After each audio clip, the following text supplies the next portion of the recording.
Bismillahirrahmanirrahim. Hai, Assalamualaikum warahmatullahi wabarakatuh. Jumpa lagi di channel ini, Belajar bersama Miss Wati Amin. Kali ini kita akan belajar tentang statistika.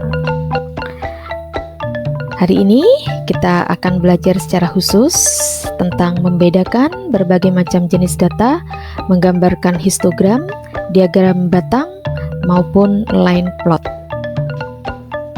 Baiklah, kita mulai dengan definisi atau pengertian dari statistika sendiri.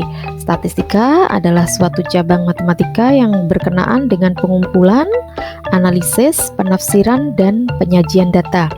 Nah, statistik ini membantu kita dalam mengumpulkan informasi, memahami pola, dan membuat kesimpulan tentang dunia di sekitar kita. Nah, berbicara masalah statistika, tentunya kita berbicara masalah data, hubungan dengan data, di mana data sendiri merupakan fakta atau angka yang dikumpulkan untuk disajikan, ditafsirkan, dan dianalisis. Di dalam statistika terdapat dua jenis data, yakni data kualitatif, data yang menggambarkan karakteristik atau kualitas. Nah, biasanya data ini berkenaan dengan bahasa. Selanjutnya yaitu jenis data kuantitatif, di mana jenis data kuantitatif ini biasanya ciri-cirinya data yang dikuantifikasikan atau yang bisa diukur. Nah, biasanya data ini berkenaan dengan angka.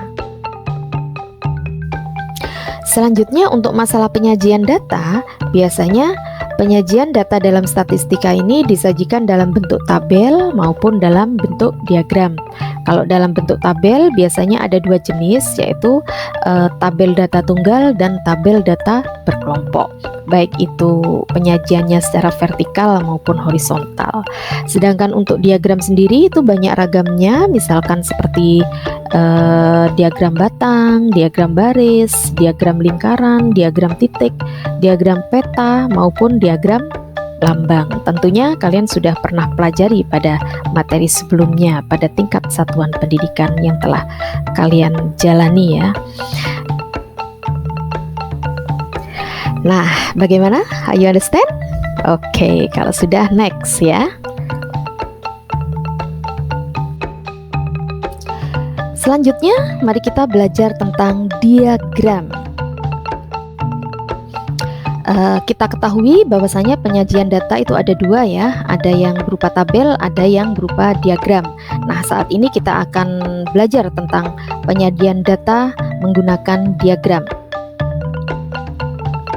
Yang pertama saya kasih contoh diagram garis. Nah, ini merupakan salah satu contoh diagram garis, di mana di situ tersedia ada hasil ulangan nilai 6, 7, 8, 9, dan 10 itu pada koordinat X atau horizontal ya, mendatar.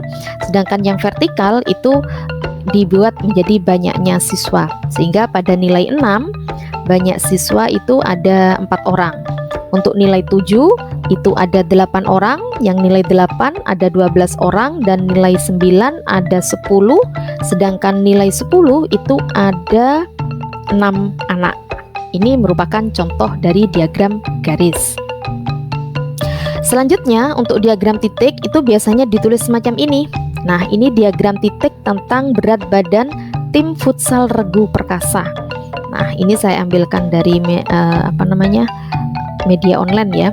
Nah, di situ ada yang beratnya 41, itu misalkan ada 1, yang berat badannya 42 kilo itu ada 2 orang yang titik merah, dan seterusnya.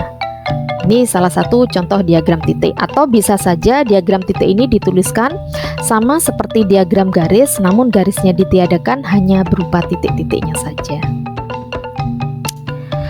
Selanjutnya diagram lingkaran. Ini diagram lingkaran, kalian sudah pernah pelajari di SMP ya. Diagram di lingkaran ini kompleks, biasanya untuk menunjukkan suatu banyak profesi dalam suatu kelas. Orang tuanya ada berapa persen, jadi dibandingkan dengan nilai keseluruhan.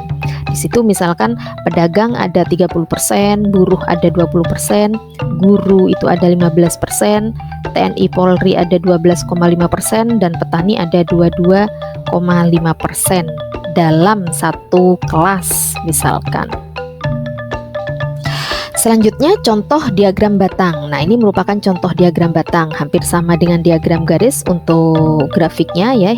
Ada ya grafik searah X dan ada Y mendatar dan yang ke arah vertikal ya. Nah, di sini kalau diagram batang ya hanya berupa persegi panjang saja, di mana yang bawah ini merupakan datanya, data kelas. Di sini kelas 9, kelas 9B, 9C. Yang ke atas ini frekuensinya atau banyaknya ya. Ternyata di sini banyak rata-rata nilai ulangan, misalkan pada kelas 9A rata-ratanya 79, kelas 9B rata-ratanya 80. Nah, itu jadi ke atas itu menunjukkan frekuensi, sedangkan yang mendatar menunjukkan data. Selanjutnya ada juga contoh diagram peta. Diagram peta ini dikaitkan dengan misalkan gambar peta pada suatu daerah. Nah, di sini menunjukkan peta mana ini? Peta Jawa Timur ya. Ya, peta Jawa Timur atau peta Bali. Ini peta Pulau Bali ya. Misalkan Jawa Timur, betul ya. Karena di sini ada Probolinggo, Lumajang, Jember, Bondowoso. Nah, di situ mungkin adakah peternak di situ, ternak apa saja, misalkan sapi, ayam. Nah, di situ ada komposisinya. Di Jember misalkan, di situ ada ayam dan ayam ras dan ras pedaging. Nah, di situ. Nah, sedangkan pada Probolinggo ini tidak ada, cuman hanya sapi potong saja. Gitu. Jumlahnya ada 727 atau 24.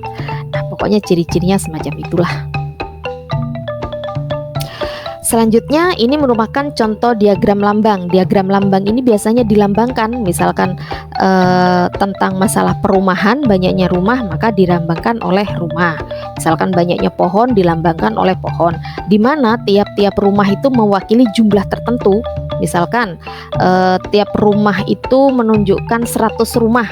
Nah, berarti kalau pada tahun 2027 itu banyaknya rumah 200, maka diagramnya dilambangkan oleh 2 rumah. Selanjutnya pada tahun 2018 banyaknya rumah itu ada 300, berarti ditunjukkan oleh 3 rumah. Begitu seterusnya. Oke, bagaimana? Understand? Semoga bisa dipahami.